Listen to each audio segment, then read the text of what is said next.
exactly 8:30 a.m. We're now going to be talking with Dr. Oscar van Heerden.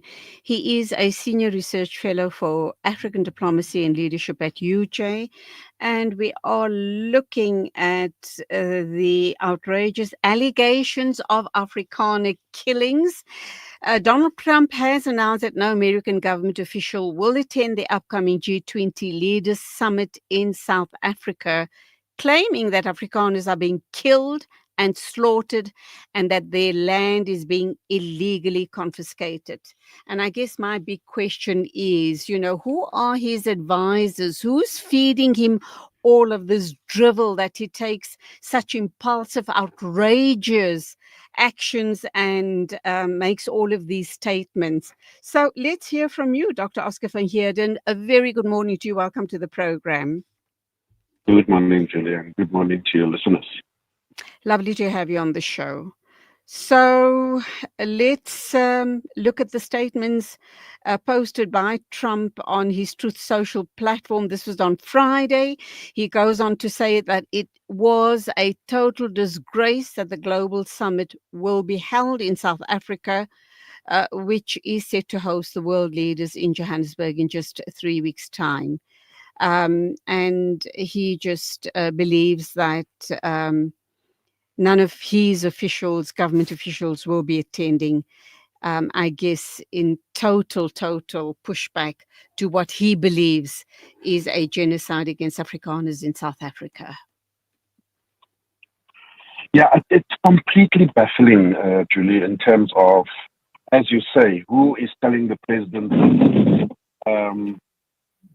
who is advising the president of the United States. There is an entire State Department with thousands of employees. There is the entire Central Intelligence Agency, which is a huge international spy organization. And yet the president of the free world and the most powerful country in the world is being ill-advised about a supposed genocide that is happening against the Afrikaner people in South Africa. As you know, we've now seen a number of prominent Afrikaners also beginning to sign a petition saying not in our name, basically calling out the Trump administration and saying that, we are not going to allow you to spread these lies about us, and that we are being genocided and so on and so forth. So it's just all around quite, I just can't understand how is it that the President of the United States is being ill-advised like this. And that brings us to the next obvious thing, which is that it is a campaign. He knows what he's saying is not true, but he is saying it nonetheless because there's a campaign behind it. You need to cast aspersions on South Africa. You need to make South Africa look bad. And I suspect it comes from two places. The one is that South Africa is the junior partner, or being seen as the junior partner of the BRICS alliance. BRICS is posing a big problem for the United States. It's talking about multilateralism at the expense of the global hegemon, the unipolar world of the United States. It talks about de-dollarization because the United States has decided to weaponize the dollar. And so in order to counter that organization, you pick on the small guy, you pick on the little guy, which is South Africa. So that is the first reason, I think, the first reason why he's doing this. The second reason is, of course, linked to the fact that we took Israel to the International Court of Justice. And Israel is a close ally of the United States. Netanyahu is a close friend and ally of Donald Trump. And I think that in the subconscious, he's also gunning for South Africa because we need to show the world that they are also engaged in a genocide, just like the genocide being perpetrated by Israel. South Africa is also in a genocide against white Afrikaners and stealing their land and murdering them and so on and so forth. But the world sees it for what it is. The world knows that it's absolute nonsense. So, Dr. Oscar, I'm just kind of wondering, the world knows that this man is playing games here. He's using this to hit back at South Africa.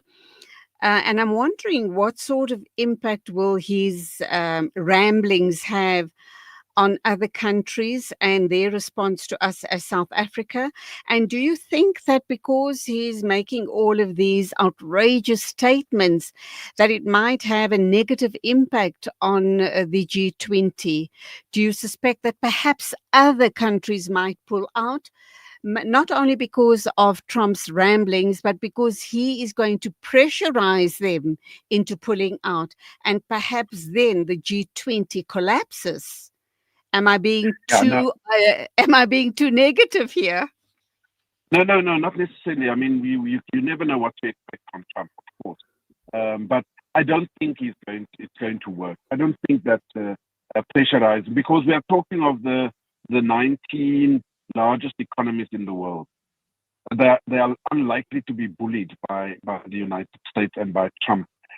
Already, when Trump made such statements a few months ago, the European leaders already came out saying, we have no problem with the presidency of the G20, with South Africa's presidency, and we support South Africa and we will be there. We see, for example, with all the ramblings and negativity that Trump is trying to spread, that the European Union signed a bilateral trade agreement with South Africa to the tune of billions. Mm-hmm. They've just given us another 12 billion euros for the just energy transition. So it's clear that the Europeans are not faced with this supposed campaign that Trump is trying to run. And of course, also a number of countries in the global south that have signed up onto the lawsuit and the genocide case against Israel. So for all those reasons, I don't think this campaign is working for Trump, but Trump is not going to relent. They're making it very difficult for Minister Park Tau and Minister Steenhuisen to actually finalize a trade deal. It's going to be a bad deal, but it will be a deal nonetheless with the largest economy in the world.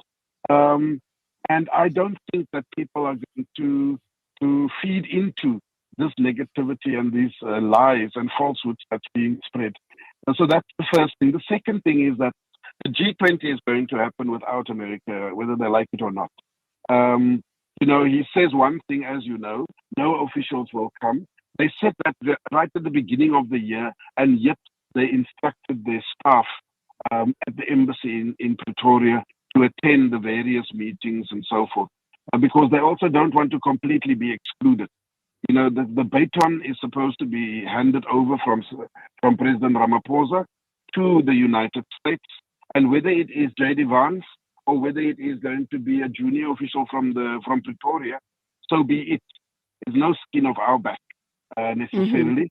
Mm-hmm. What we need to do is to have a successful G20, even if it means at the exclusion of the United States. And as you rightly indicate, there are many other countries that are now taking action against Israel, knowing that they are great friends with the United States. The latest country, of course, is Turkey, who have issued genocide arrest warrant against Netanyahu. So I think the news is, in fact, tightening. But that being said, it seems as if, and I'll kind of wrap up on this question. It seems as if Ramaphosa stripped to the United States to set the record straight a little while ago, when there was a bit of damage done by Afrikaners from our country that visited the States and painted a very bleak picture. That kind of had set the trend for what we're seeing now.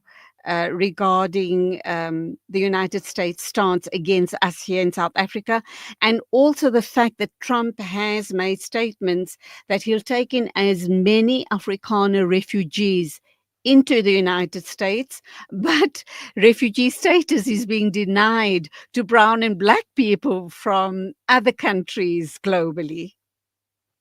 Yeah, so I think my issue there, Julie, is that We have a mature democracy. We have a wonderful constitution and a Bill of Rights, and people have the right to associate and they have the right to say what they want and freedom of expression and so forth. However, I do think that as a South African government, they need to look at this issue of people going overseas to foreign countries in asking for assistance from foreign governments to get involved in our domestic affairs.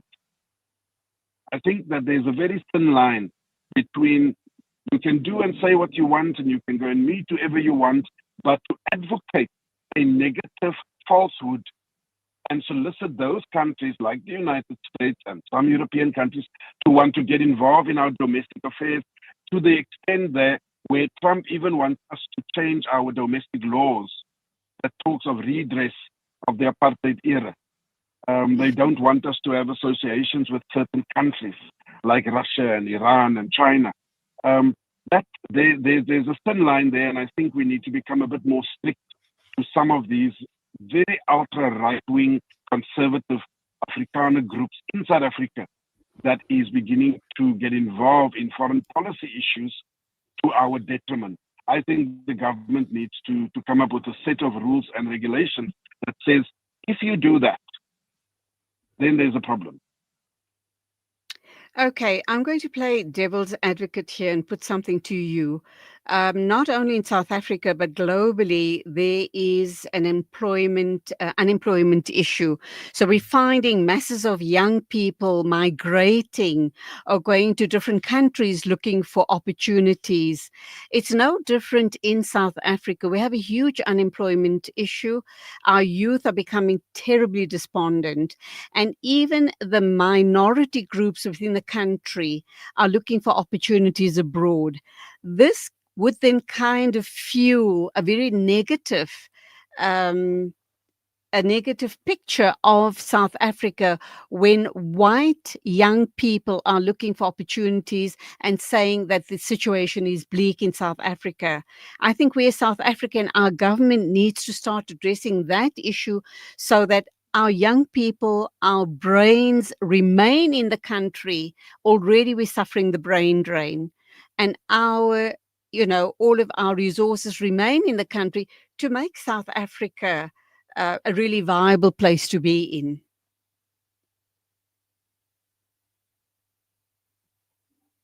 I think we've lost Dr. I Oscar. think there's Oh, two there things I you would are. respond to that today. The one Sorry, is that obvious. I thought I lost you. Oh, no, I'm saying there's two things I would say about that input.